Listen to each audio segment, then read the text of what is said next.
right, there we go. Let's get Facebook in here. We can kick off the show on this fine Tuesday evening.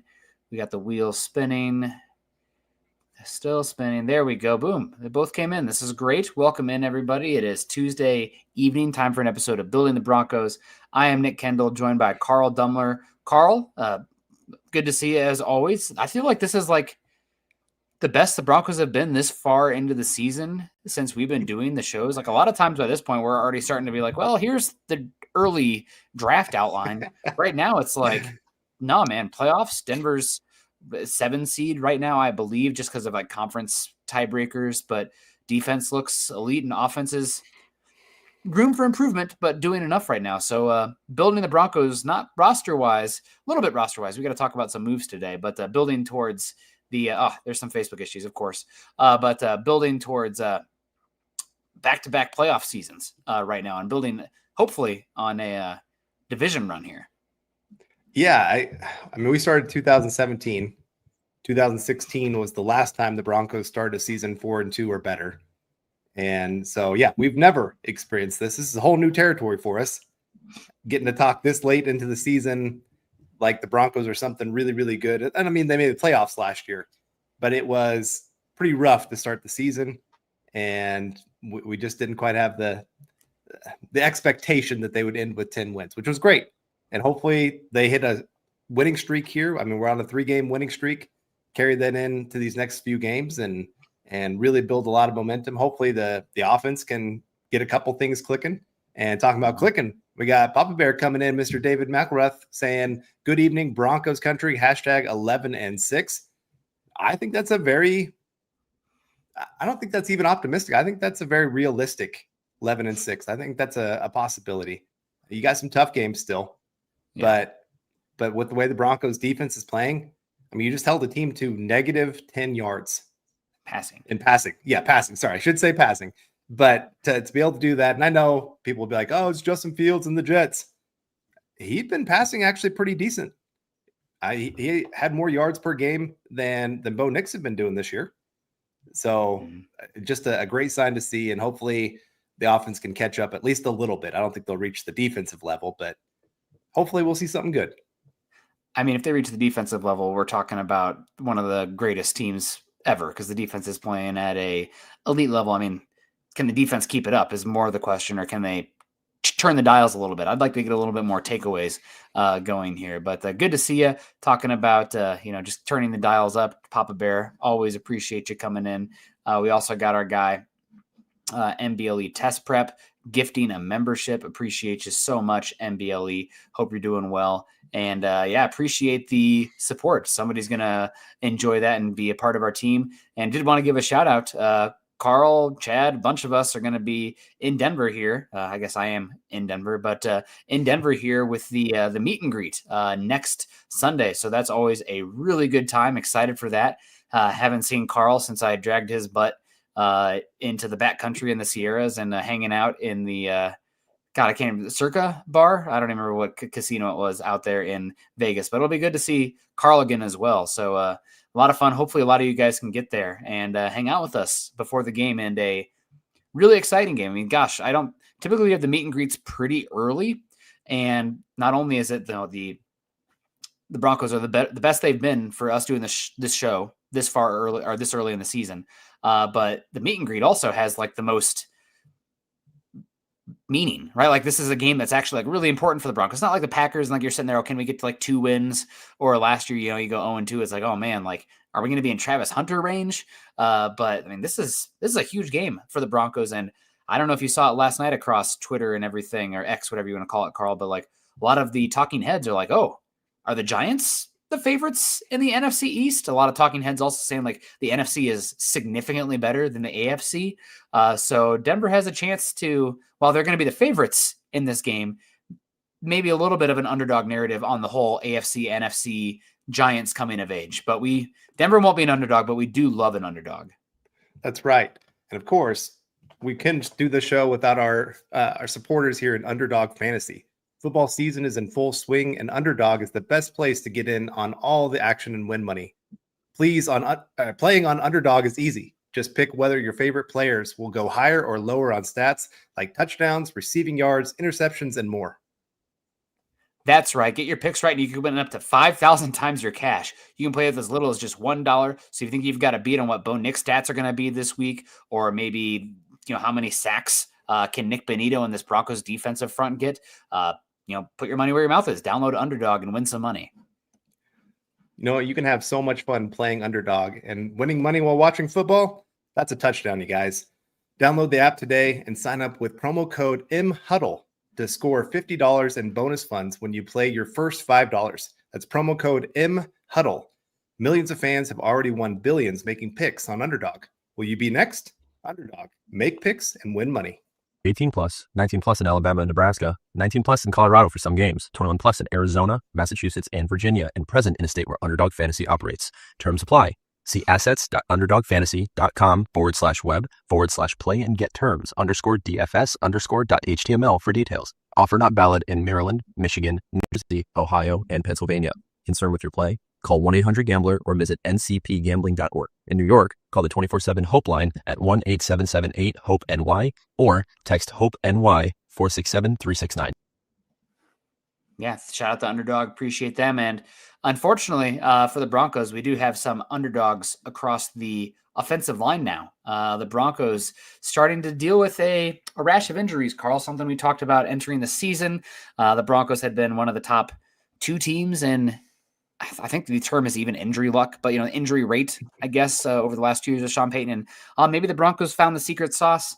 It tends to be a little bit more volatile than that. In one area is like, okay, you don't want your quarterback to get hurt or anything, but Broncos offensive line specifically, I think they were the third healthiest offensive line in football last season behind the Bengals and the Chiefs. But injuries are now starting to stack up for the Broncos, and we have Matt Parrott, the backup tackle / fill-in for Ben Powers, left guard.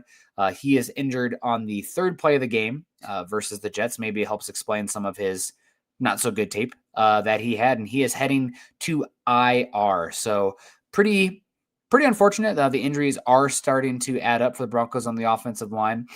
I don't know if it's any sort of, what's the word, by coincidence that the Broncos ran such a conservative, terrible offensive game plan. Bo Nix, I thought he was okay in this one, but they couldn't run the ball. It just felt out of sync. It felt like Sean Payton was playing hyper conservative football to the point where it's like, they're like, are you afraid of Bo Nix throwing the football with some of the designs they had? Or is it the offensive line? Is it because the Jets are so horrible offensively? You're calling, an Iowa Hawkeyes level offensive game plan, but another one. And now I'm not sure what the Broncos are going to do at the left guard position going forward. Yeah, I had somebody message me earlier today, and they asked the question. They said, "Did he get injured picking up one of the flags that got thrown on him?" And I was like, "Oh, that's a little low blow for a guy that's going through a tough time. Got his chance to start, and then loses it in 1 week because of injury." And yes, you got to give it to the guy. It sounds like it was maybe like third play of the game, and he toughed it out, tried to stay in. Obviously, it wasn't a great game for him. I thought he got better as the game went on, but now the Broncos, they kind of had this problem last year where they didn't have a whole lot of injuries, but the injuries they did have were it seemed like a singular position. Last year it was linebacker, where you had your two starters go down really early in the season, and your backups thankfully stayed mostly healthy, but there again, you lost two starters. Left guard, now your third string in. Maybe you're looking at a trade. I kind of hope that they're looking at a trade, because I know they've got Calvin Throckmorton as available. He's been with the team. I'm not sure that's a guy I really want starting long term. He's okay, but there's a reason that he's been on practice squad, and even with a lot of bad offensive line play, teams have not been going, "Oh, we got to go get this guy." You go back and watch his preseason. He had one outstanding game. I think it was against the Cardinals, where you could maybe say he was one of the most dominating players in that game, both in the run and the pass. And then he had like one game where he was really dominant in the run game, but horrible as a pass blocker. And then another game where he was just bad at everything. And so it just kind of depends on how you want to view him. He can do some good things. I think he's probably a better run blocker than pass blocker. But and that'd be good for the Broncos. I mean, I think a lot of people will be excited to see the run game come back, and especially with Bo Nix, you can move him around. You can kind of counter some offensive line weaknesses just by having him be able to get out of the pocket, make some moves with his legs, those kind of things. But at the same time, it was a little bit limiting this last week. You couldn't maybe take some of the deep shots that you could trust before. And everything was horizontal in this game. You had like the one deep shot to Marvin Mims. You had the great touchdown to Atkins, but there just wasn't a whole lot more beyond that for this game. And the Giants with their defensive line, it's going to be another problem. Yeah, no doubt. That's gonna have to figure out some stuff. The Giants have an unbelievable pass rush, but they can be had in the secondary. That's for sure, and linebacker. And did want to give a shout out. We tried to get Facebook attached by all means, but it didn't happen. So if you guys are joining us or typically Facebook listener, head on over here. Let the Facebook folks know that we are hanging out on YouTube today for the show. So yeah, hanging out here, having a good time. Yeah, I'm with you, Carl. As far as it just felt so disconjointed the whole game. And right now, Bo Nix isn't the type of quarterback where he can get it done without a run game. So again, I'm not an offensive play caller. To me, some of the issues, I think you have to get the ground game going by any means necessary. And if teams are really crowding the box and you're having a hard time getting that push up front, I would love to see them spread it out a bit and maybe, just a few quarterback keepers, because Bo is a weapon. And if you can, create some space in the box, maybe that opens things up for you. I also feel like Bo can be a little bit, too hyper in the pocket. And I feel like running the football, some players say once you get hit a couple times, it kind of like, okay, we're in the game now. So utilizing that, I feel like it softens the edges a bit as well. It softens the pass rush if your quarterback can do that. So hopefully it's something the Broncos can do. They did activate Calvin Throckmorton in this game. Denver also activates JT Gray, who they just signed off the Ravens practice squad, multi-time All-Pro, I believe. Not just Pro Bowler, but I think All-Pro for special teams work with the Saints. So one of Rizzy's guys. So hopefully he helps the special teams and specifically the coverage units, because they've been abysmal. Probably one of the bottom 5. Heck, they might even be the worst kickoff coverage unit in the entire NFL through 6 games this season. Really, really cannot have it when the offense is as below average as they've been this season. So Cody W comes in, says it's been a crazy day. I'll have to listen to later. Got the newest Broncos fan on the way. Baby's coming early. Wife is 34 weeks. Well, good luck to everybody. Early congrats. Everything's going to be fine. And yeah, God, thinking about you, man. Good luck to you and your wife. And it's all going to be good. You're in good hands. Yeah, I'm happy for you guys. And hopefully it is a easy delivery. Everything goes well. And we're having a celebration this time next week and welcoming your new child is, like I said, the next Bronco fan. And maybe in 21 years, they can become the new left guard. And they'll be there for the next 15, 20 years for us. But yeah, I've had a few people asking, like, if it's not Throckmorton, who are you going with for left guard? I think that there's a couple other options. I know some people have said, trade for the Browns guard. I guess Patino. I'm guessing, yeah, Bitonio is probably one of them. Wyatt Teller is another one that could be possibly on the market. We'll see how that all plays out for the Browns. Another option is you could move Miners over to left guard. And then, because he's done some cross training in his time in college, in the NFL, it's not going to be a completely perfect transition. And then you could put Palczewski at the other spot, where he's not having to try to figure out how to play on the left side when he has not done any of that. Or at least Miners has, like I said, cross-trained a little bit. It wouldn't be completely new for him. I think that might be another option where you're getting for sure the 5 best offensive linemen you have on the field. Now it stinks because then that means when you run your 6 offensive line groupings, you're missing that guy now. And I mean, you still have some other options. Crum could come in, I guess. I was going to say Crum. Yeah, if you're running the ball, just Gronk smash. Right. Yeah. See guy, hit guy. And he can handle that, I guess. But it's still going to hurt. Like I said, it's not going to be a perfect transition by any means. But I think it could get you at least through a game or two till you can maybe make a trade. I'm not feeling comfortable with Throckmorton. I don't feel like that's going to be a great move, especially against a great defensive line. If this was the Cowboys and how bad they've been, I'd be like, okay, you know what? I think we can get away with it for this game. We're going to be running the heck out of the ball anyway. And Throckmorton, I think, like I said, he's a pretty good run blocker, and you can make that work. But if you are requiring him to be a really good pass rusher or pass blocker, and you're having them go against some of their guys that can really get after the quarterback, and they're going to be going, hey, new guys on the field, this is who we're going to challenge. And they're going to be running stunts, they're going to be running blitzes, and just going to try to see who can we make him make a mistake with communication or with just missing a guy because he can't block. And like I said, then that limits what you can do on offense at that point. You become very nervous about a bad play where you're just kind of what we did against the Jets, and it doesn't work. I mean, it works in the sense we won the game. You didn't turn the ball over other than the fumble early in the game. Bo Nix didn't turn over the ball, I guess I should say. But at the same time, against teams like the Giants, some bigger teams that you're going to play later on, you're going to need to put up some points. So you're going to have to take some chances. And to me, I think your best bet, like I said, is move Miners over, get Palczewski on the field. Certainly possible. I don't know if, Miners, given his status in the league, a lot of times guys, once they're established at a spot, don't really want to move unless there's like a little bit more status or money involved. Like a guy moving from guard to tackle or right tackle to left tackle, heard of that. You don't typically see guards flipping around unless it's kind of like a demotion situation. A guy goes from tackle to guard, a guy loses some speed and moves to center. So we will see. Just out of the Broncos, guys who have left guard experience on the roster are Wattenberg. I believe Wattenberg played some left guard his rookie season. It might have been right guard, but I think it was left guard. I know he's cross-trained there.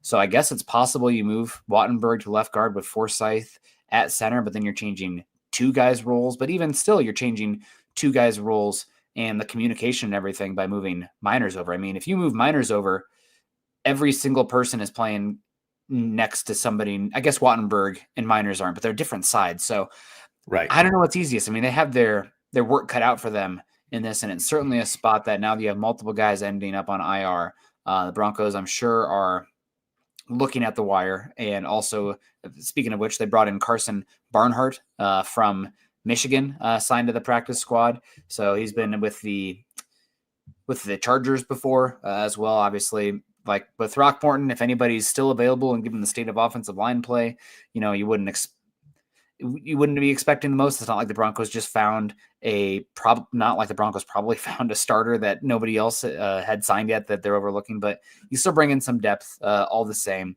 And they also, I don't know if I mentioned it already, but they put Garrett Wallow on IR for a hamstring injury as well. So those are the Broncos moves.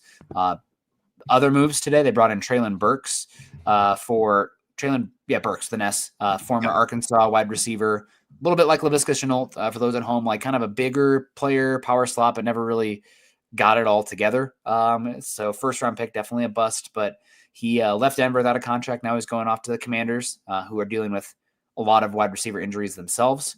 And I think there was one more move today. The Broncos assigned, let me see, I have it. I thought I had it somewhere. They signed somebody to the practice squad. Oh, here it is. Outside linebacker Garrett Nelson to the practice squad. So he was somebody with the Broncos throughout camp and preseason. So those are the moves today. It is unfortunate for the left guard spot. I don't know exactly what they are going to do. And I did mention Gray being not only signed, but activated. So hopefully that'll improve the kick coverages that have been horrific. But Broncos are getting thin pretty fast on the offensive line. It's unfortunate. And as Todd mentions here as well, it's not just, backup left guard gone. Our best offensive lineman so far this season, without a doubt, has been Garrett Bowles. And everyone, knock on wood, hold your breath, do whatever you pray to whatever gods that be. Garrett Bowles needs to stay healthy, because if he goes down, we are in tight sphincter land for the offensive line. So I'm afraid to even mention it, but we are in some serious trouble if Garrett Bowles misses any time. Yeah, because, Crum has been pretty much right tackle is where he's been playing most of his time here in Denver. Palczewski, same thing. Yep. You don't really have a guy that has that ability at the left tackle spot right now on this roster. No. And I mean, you're going to have to start cross-training them in case something happens, because you don't want them to be without at least some practice at some point. But yeah, it is. It's amazing how quickly you can become very thin at a position. You know, a couple of weeks ago, we were talking about how great this offensive line was doing, how we really liked the depth of the unit. You know, that you had a guy like Parrott, you had a guy like Palczewski, that even Crum, that you're kind of trying to hope bring along here as you go. And now here we are a couple weeks later going, oh crap, we could be in some trouble here. And so, and that's, like I said, when you go from a strength to a weakness in that unit, it just changes the entire dynamic of how you look at this team. And even, you know, Bo Nix, how does he handle the new adjustments where he's got to maybe be moving a little bit more, or trying to manipulate the pocket more than he has been, or get the ball out a little bit quicker to his weapons, and having to make a lot more pre-snap reads where he knows where the ball's going, you know, and that's something that he's kind of missed this year. He's had a couple times, even clean pockets. This last game against the Jets, he missed a wide open Pat Bryant on a seam route. It would have been a touchdown, but he left the pocket, and it was a very clean pocket. It's just like he saw a guy flash across his right eye, and oh no, they're going to get me. And he just circled out instead of stepping up in the pocket. And we saw that a little too much last year. He hasn't done as much this year, but that was one of those times where it's like, that's an opportunity missed. And that's kind of been the way of this team so far this year, is missed opportunities, whether it's an overthrow, whether it's drops, whether it's turnovers, whether it's penalties, you know, something, or special teams. Like I said, I mean, we'll get to this question here in just a second, but, or this comment wrote in a second, but, you know, I was just talking to somebody earlier, the special teams. I mean, it's crazy that 4 of the 6 games, you can say that they have had at least one mistake that cost the Broncos points. You think the Titans, they gave up a field goal because they gave up a 71-yard return. That's easy points. Thankfully, defense stepped up and only made it 3, but that made it a 1-score game. You think of, obviously, the Colts game. Special teams is a big reason we lost that game. Missed field goal, penalty on the field goal that was missed, that allowed them to have another one. The Chargers, they gave up a really big punt return that led to a touchdown, and you lose that game by 3. So the only 2 games that you can maybe make a little bit of an argument that there's been clean special teams is the Bengals game and maybe the Eagles game. Mm-hmm. I mean, stats have come out. We have EPA through 6 games where it is starting to be indicative and normalized as far as your opponents go. Like when it's 2 games, and if you've played, let's just say you've only played the Browns and the Bengals, like, yeah, you're just killing everybody. You're the best team ever. 2-game sample. It matters who you play. 6 games, it's starting to normalize across the league. The Denver Broncos through 6 games have lost, or have the worst EPA lost due to penalties, and they have the 5th worst EPA lost due to special teams. And I bet you if you narrowed it down specifically to kickoffs, they have to have the worst. I mean, because Lutz has been pretty good this season. Crawshaw has been okay, and you still have the 5th worst special teams EPA because of that. So I'm imagining a lot of it's kickoffs from the Broncos. So they got to work on it. That's for sure. Also, the penalties. I mean, that penalty that they had on special teams, probably a huge change in EPA. Going from, was it 10-yard penalty, 15-yard penalty? I mean, almost no chance field goal to 47-yard or something. People are making that left and right in a dome in the NFL. So a lot of special teams issues. I do want to say hello to a bunch of people coming in here. William says Palcho best left guard. Do they want to play Palcho at left guard? I don't know. We'll see. Got Michael Rockio in the house. Doug is in the house. Hope you're doing well. I saw Todd is in here. String guy, the guy. Good to see you. Conga. He's hoping the special teams looks better. God, your lips to everyone's ear. I saw Sam Franklin looking pretty good last night for the looking pretty darn good for the Bills in the coverage units. It'd be nice to have him, I think. Maybe. I don't know. Just grasping at straws. Stephen Baumgartner. Hey, guys. Go Bo Broncos. Good to see you. Hope you're doing well. Our guy Roy in the house. Good to see you, Roy. Always appreciate you. C. Chang says, let's go Broncos on to the Giants. Fantastic. Always great to see you, C. Appreciate you coming in. I saw We got Pearl coming in. How bad was Pert hurt? I haven't heard anything other than it's a knee injury. It doesn't sound like he's going to have season-ending surgery from what I've gathered, but enough on IR, and shout out to him. Power's the same thing. Injured 3 plays into the game and plays the rest of the game. I mean, obviously had some struggles here and there. That's amazing. So shout out to, I know he had a terrible game. We're kind of getting on him a bit, but gutting through that, there's something to be said about that. And I'll kick this one to you, Carl. Any chance that Dre is going to play this week? So we'll know tomorrow if he's going to be activated and open his 3-week practice window. I have my doubts. I think his window could be opened, but I don't think he'll probably play this week. I think you're maybe looking more at the Cowboys game or the one after that, or they're kind of shooting for. I mean, this is the problem with a quad or hamstring injury or ankle, all those soft tissue areas. They are just such a hard thing to gauge of when a person is healthy. You could feel great. I mean, just speaking personally, I had hamstring injury when I was in college playing football. Like, I wasn't playing college football, but playing in the backyard with some friends. And like a month later, I was like, oh, I feel really good. Went for a run, tried to sprint at the end, and all of a sudden I felt the whole thing go back to where it was before. And it took me probably 6 months of really being careful with it before it was like finally back to being normal. Now these are pros. They've got full training staff working with them, all those kind of things. So it's a little bit easier for them. But at the same time, like I said, you can feel really good one day, and the next day you take one wrong step and boom, you're right back where you were before. Yeah. So we got Tucson Phil coming in here. Sorry, I know you're on the Facebook side of things, but we're still going to get to you. So appreciate you, Phil McLaughlin. Says, what about getting Stanley or Robinson? Are they still available? If he's talking about Ronnie Stanley, I'm not sure what his contract looks like. I haven't really been looking at left tackles and Cam Robinson. I don't know if this is in regards to our tackle conversation. I think Cam Robinson got hurt in that Browns game as well. It looked pretty bad. So those are the two names. When I see Stanley and Robinson, I think tackles. But you have to let me know, Phil, if it is somebody else. But appreciate you. Hope you're doing well, Phil. And yeah, right now for the Broncos, as far as the backup left tackle situation, I think I would assume just because there is experience there, Carl, you'd see McGlinchey flip sides, and then you'd see Palczewski play right tackle. I know we're like talking about like minors flipping. To be honest, I didn't watch much Wisconsin Whitewater tape. I knew that like the Senior Bowl, he did snap the ball some, and they tried to work some center, but he's really made a home at right guard. But I just don't know if they have it. Like our lads, Broncos depth chart, the backup left tackle spot is blank right now. So there's just not a name there. So I guess it would be McGlinchey with probably Palczewski taking over at right tackle. We just hope this is all hypothetical and we don't see what happens there. And yeah, Summit's a little bummed out about the OL. We went on a nice like 5-mile walk, so he's tuckered out. It was kind of hot and sunny here in Denver today, so he's good. He's becoming a mascot here. He's not too bad behaved.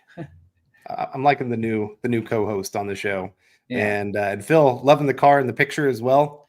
And hopefully you're getting out there cruising before it gets. I guess you might be out there in Tucson where maybe it doesn't get as cold like where I live or where you live, and sometimes you can't drive some of those cars. But yeah, thank you for the question there. And like I said, offensive line, it's gonna be an interesting dynamic of how they're gonna make this all work, especially this week where you're down to the wire. You've got to make a decision here in the next 24 hours of really where you're trying to go with this position and what you can get figured out. And we got Mike S coming in saying, "What's up, Nick, Carl, and Broncos country?" And congrats to your Alabama with a really big win against Missouri this last weekend. I thought Missouri had it. I've got some good friends that are Missouri people. I'm not, because I'm a KU guy, and KU people really do not like Missouri people. And so, but good win for your Alabama, and looks like you got yourself a quarterback down there. For now, at least. Ty Simpson looks pretty good. But those guys, they're in and out pretty quickly. I mean, he keeps playing like that, he's going to be entering the draft and going somewhere in the first round. I know that our guy James Campbell was a little shocked by that, but there's some first round buzz for Ty Simpson. So keeping it moving forward, Carl. I had a chance to kind of exercise some demons talking about the the Jets game. Did you have any big takeaways from that on like the defensive side of the ball, special teams? I mean, what the heck's going on with the offense? An ugly win's a win, but I mean, I think there's some reason to be concerned about. I think it's more so special teams and penalties, which are correctable, but it's like we're 6 weeks in and it's happening every goddamn week. So like, what's going on? But do you have any concerns or thoughts on that game? Yeah, I mean, I'll go the good and the bad here. The good that I've really loved about this team so far this year is they've played some really good running quarterbacks and they've contained them well. For as much man coverage as the Broncos play, that should be a huge Achilles heel of this defense is, you have your back turned and you're running down the field, don't see that a quarterback takes off. But because they've been so disciplined up front with their pass rush lanes and not really giving up an easy corner for a quarterback to get through, I thought for a second in like the Philly game when Bonito cut inside and Jalen Hurts kind of took off towards the left, and thankfully McMillan had the speed to chase him down and make a really big play. But that was one of them, like, oh no, we've lost contain, and then just caught him from behind. So it worked out okay. But I think about Justin Fields. Like, he has been one of the biggest scrambling quarterbacks this year and wanting to take off, use his legs. It just really didn't happen. Like, their biggest play of the game was a fumble that got picked up by Breece Hall, and he took it for 12 yards. That's their biggest play of the game. And it was because it just completely got fumbled, and Bonito was right there to make a tackle, and he tackled the wrong guy. Didn't know which one picked it up. And so just that level of defense, when up front you're making plays like that, it looked like the linebackers had much better communication in this game where they were not confused of who was supposed to be covering who. And so a lot of those screen passes to the running back were not becoming big plays against the Broncos. And secondary had a very, very good game. Like, it wasn't perfect by any means. There's a couple times that you saw, especially Garrett Wilson breaking open, but with that pass rush, you don't have to hold up for very long. About 2.5 seconds, and you've done your job. By that point, they're getting to the quarterback. So love to see that. Offensively, I had somebody message me. They're like, "Oh man, are you upset with Bo Nix in this last game?" And my thought was, of all the people to be upset about this past game and the offensive struggles, Bo Nix is very far down on my list. Offensive line had their struggles. Run game was not taken off. You had the Troy Franklin fumble. You had multiple drives that were moving and at least picked up a first down. And then it seemed like right after that, they'd get a penalty. Or like the same play, like wiped off the board, like 15-yard pass that converts it and gone, points off the board. Right, exactly. And so I felt like actually accuracy-wise, that was one of the best games for Bo Nix consistently, where he was putting it where it needed to be and finding the windows. I didn't like his pocket presence, but accuracy-wise, I thought it was a better game. He's still got to work on the pocket presence a little bit, but I understand, like, when you've got a new guy in front of you, you're not sure how that's going to hold up, and Jets were trying to be confusing up front. He just was struggling with that a little bit. But like I said, he would be pretty far down on my list of reasons that the offense struggled. And we got Joe Anthony coming in saying, just got a new 70-inch TV, but won't have it up by Sunday. But that is okay because I will be at the game and meet and greet. Can't wait. That is great to hear. That's a better view. That's a better place to be anyway. And you get better conversation talking about the Broncos before the game. So I can't wait to meet you, Joe. Make sure to come say hi to us. And we love talking football with anybody and everybody. And like I said, really appreciate you coming down to the meet and greet. Yeah, I do appreciate you so much, Joe. And 70-inch TV is pretty darn awesome. We have our TV not mounted yet. Excited for that because right now it's on a TV stand and the kid is trying to climb it. So I see the TV wobbling a bit, and it's just supposed to be the child safe area. And wife's like, I want to watch Halloween scary things on the TV down here. And it's like, yes, dear. Okay, please, TV, don't fall and hurt the TV. Also hurt the kid. I had to kick a couple kids out of our house the other day watching the Broncos game because they got rough housing around the TV, and we don't have ours mounted yet either. And these two brothers were just going at each other. mean, it was brutal. It was like MMA going on in our living room, and Outside. a couple things went flying towards the TV, and I'm like, get out of the house now. And they're like, what? We're watching the game. I'm like, no, you're not. And so yeah, hopefully you get your TV up mounted past this Sunday and get to come join us this Sunday and then watch all those games beyond this on a maybe you really could have nice TV. Maybe you could have live streamed it, Carl, and called the NFL Network or whoever and been like, hey, anytime the Broncos had the ball, just pan over to this fight with the two brothers. It'd be a little bit more exciting, more fireworks than what we saw from Denver with the ball. Like the Broncos defense, must see TV, but the offense in this game, not so much. We got Chad coming in here saying, what are your New York Giants versus Denver predictions and pick? Meet and greet, let's go. Because it is Tuesday and we're still going to get a lot more data and time to think about the Giants, I will say I'm going to give Carl a little bit of an out here. You know, we're allowed to change our answer here. I think Denver currently is a 7.5 point favorite, which is a pretty large spread. Now, granted, we have a lot of precedents for the Broncos and Sean Payton. Denver at home. Sean Payton's unbelievable in October, one of the best October win percentages ever. I just don't trust a lot of the margins of how the Broncos are playing right now to cover that 7.5 point spread. I hope they do, and I'm not sure if it is still a 7.5 point spread, but just with the special teams, the penalties, Denver not taking the ball away, all of that leading to losing the field position battle every single week, and the Giants having an extra 3 days of rest because they played Thursday night and not having the transatlantic thing. So I think Denver's going to win this one, but I think it's going to be a squeaker. I think it's going to be a close game. I'm expecting, I was going to go something like William said, 17-14. I might even go, 16-14. I think it's going to be close and a nail biter at the end. And this will be, Carl, you can forgive me or you can correct me if you disagree or, give a different opinion. This might be the best defensive line the Broncos play all season, talent-wise.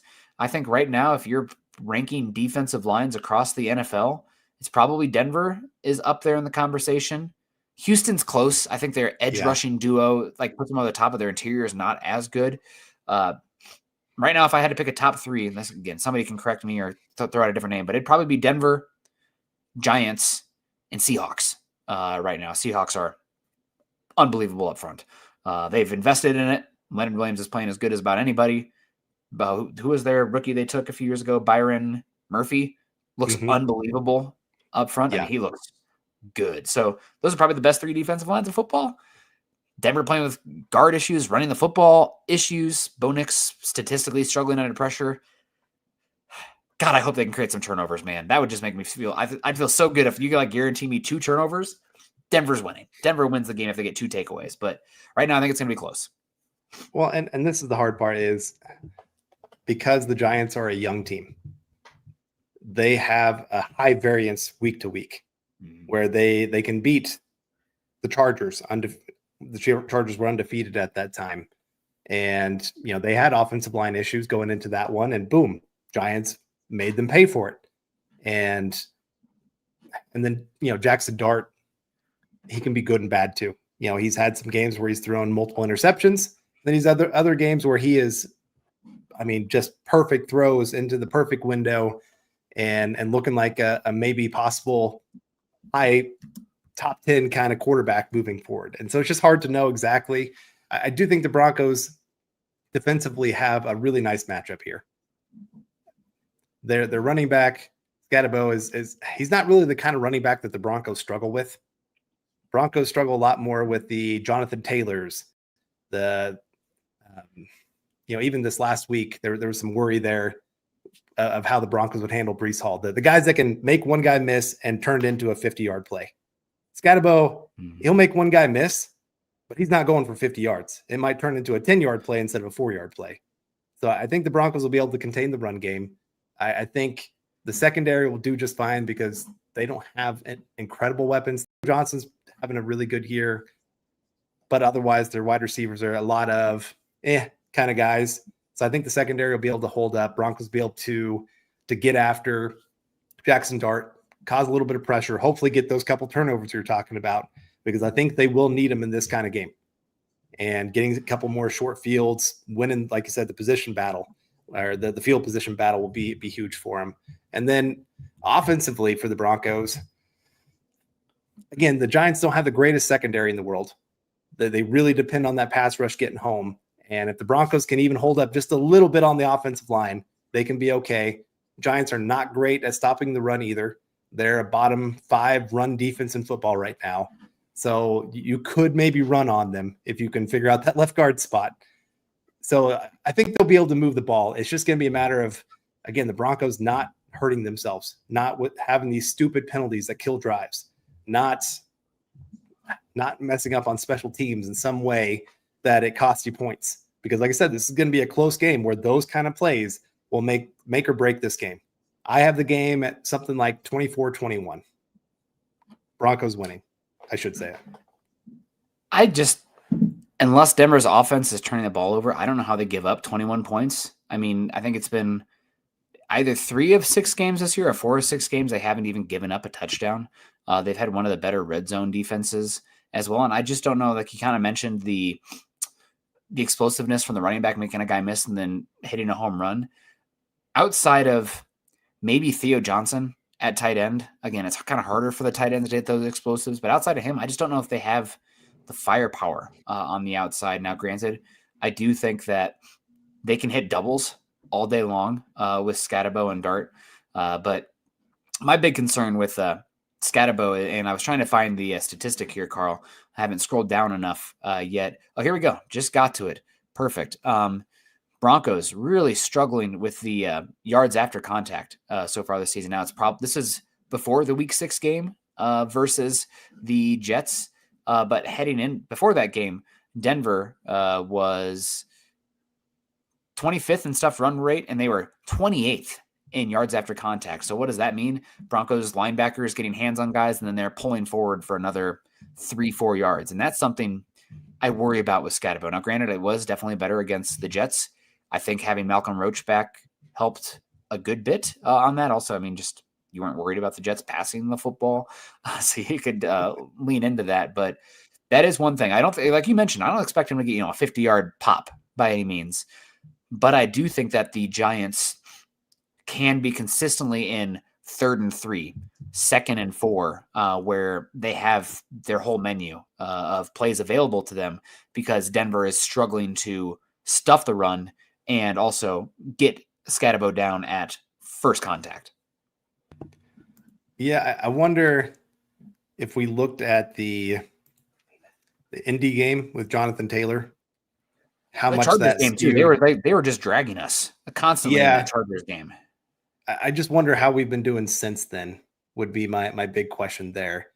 And because I feel like the Broncos have gotten better over the last couple games because, like I said, Jonathan Taylor, he had 135 yards after contact in that one game. Yeah. That's a lot to give up. Yep. You don't usually give up 135 rushing yards, let alone yards after contact.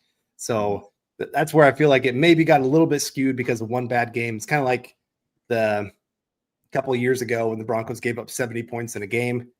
I know what you're talking about. Never happened. It was on Madden. Sorry, I forgot I was playing Madden when that happened. And but I mean that really changed. No matter how good the rest of the year the defense was, that one game was going to completely destroy any kind of stats that you could try to figure from how good or bad the defense was going to be. Like it wasn't a great defense, but they played much better after that game. And it's kind of the same thing with the Colts where it's a 6-game sample size and you have one game where you give up really, really bad stats like that.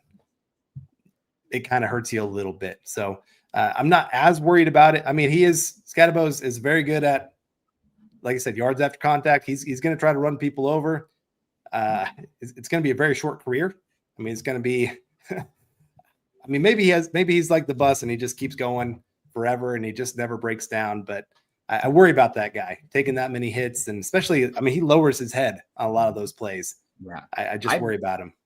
I'm curious if he's going to get hurt with how much pressure the Broncos send in this game, kind of a neck injury or spine injury, or he's going to spear somebody and it's going to be a fight on the field. But no fight here. Patrick coming in here. Aloha, boys. Great to see you, Patrick. I'm so happy that all our stuff is here because I was starting to get the hives without my Lion coffee and my coffee machine not here yet. So I went like 2 weeks without it, and hopefully that's the last time in my life I have to go 2 weeks without Lion coffee. So appreciate you. Hope you're doing well. We are about to wrap up here pretty soon. I hear Beth starting. So with my hour change here, this show lines up with like bedtime routine. So got to get on that. And I'm going to be flying out to Seattle here. So got to get for my last day and then driving back. So a lot of fun. But yeah, Broncos, unfortunately, starting to really pile up with injuries on the offensive line, especially left guard, coming up against a really tough matchup personnel-wise. So hopefully they can get it down. I did at least want to take 1 second to just heap praise once again on the defense. Talanoa Hafanga's probably his best game of his Bronco career to date. It feels like we're so close to getting a turnover from him, but flying around wearing number 9, that hair, I mean, just the energy he brings. He's like the guy, if I was, middle school playing Madden, I'm probably controlling Talanoa Hafanga with the controller just because he's so fun. And I want to have that like creativity or, the ad lib ability. Obviously it's still within structure to some extent, but he's a playmaker. Excited to see what he does against Scatterbo and Jackson Dart. And again, just shout out to the Broncos pass rush. I'm hoping that the turnovers start to come here pretty soon. The Broncos haven't forced a takeaway on defense in 14 quarters here. It was the first drive of the second quarter versus the Chargers. The last time the Broncos defense took the ball away. There are little asterisks there that the Broncos special teams created a takeaway in that game later on, but that's not the defense. So hopefully we rectify that. And this is a team that you hope the Broncos would do that. I think it's kind of like the Broncos when it was Vic Fangio here. The Broncos weren't getting sacks. It's like, well, it's kind of hard to get sacks when you aren't playing with a lead and the style that Vic played as well. Not blitzing as much. I feel like right now the takeaways aren't really happening because Denver's not playing so much with the lead.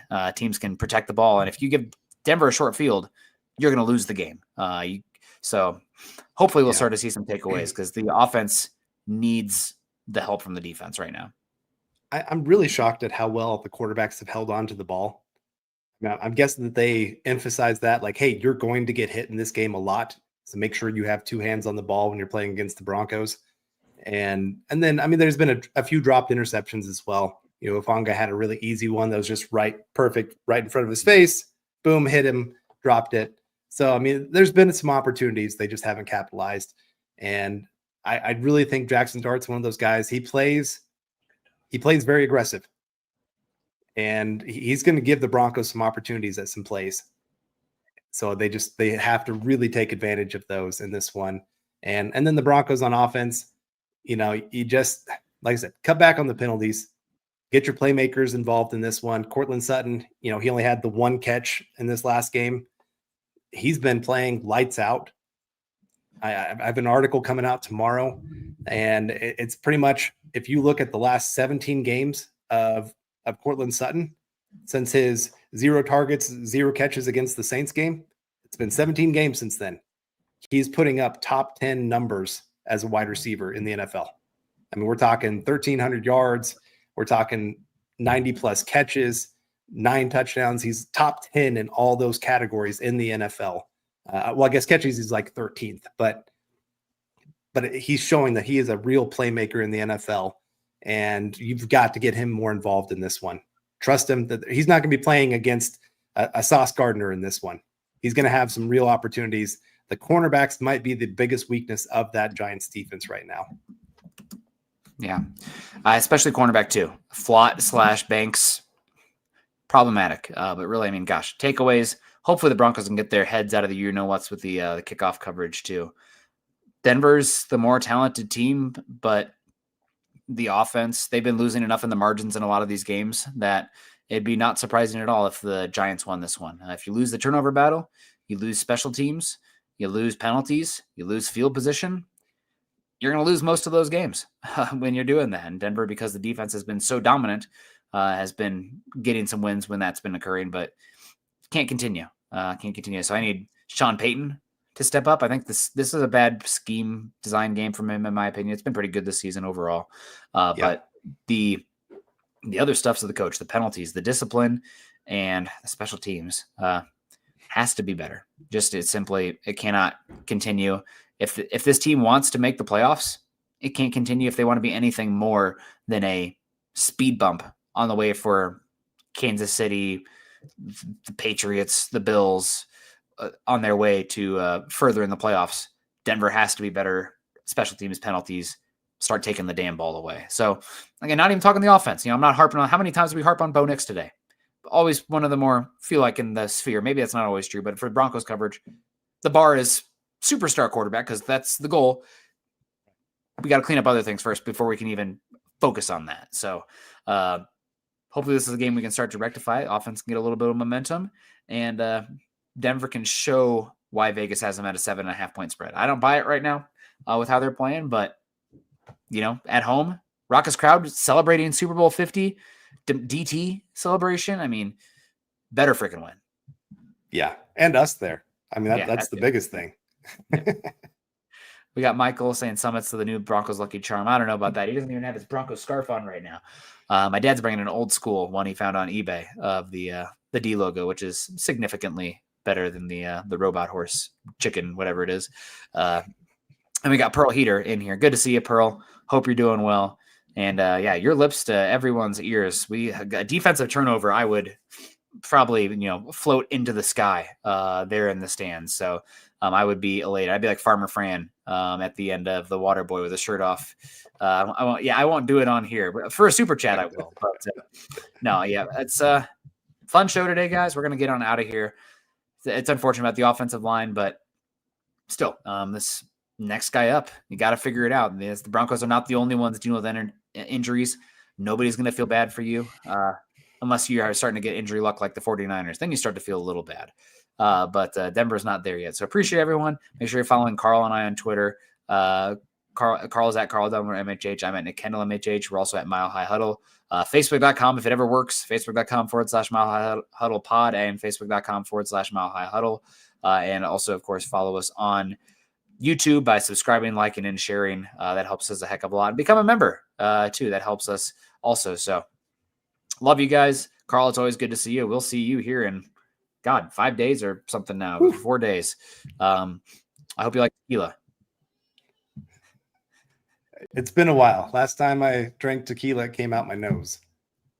So round 2, hopefully baby. That's not. Yeah, hopefully that doesn't happen here. We'll do it through the nose, so that way you're already feeling. Yeah. No, appreciate everyone. Have a good night. I won't be here tomorrow morning. I'll need to message Dylan and Eric to make sure they remember that because I will be on a plane. I'm walking to the train station at 5 a.m. So God bless y'all. Have a great one. Go Broncos. Kindness and compassion as always. Summit, can you say bye? No, I can't. That's whatever. All right. Have a good one, guys. Peace.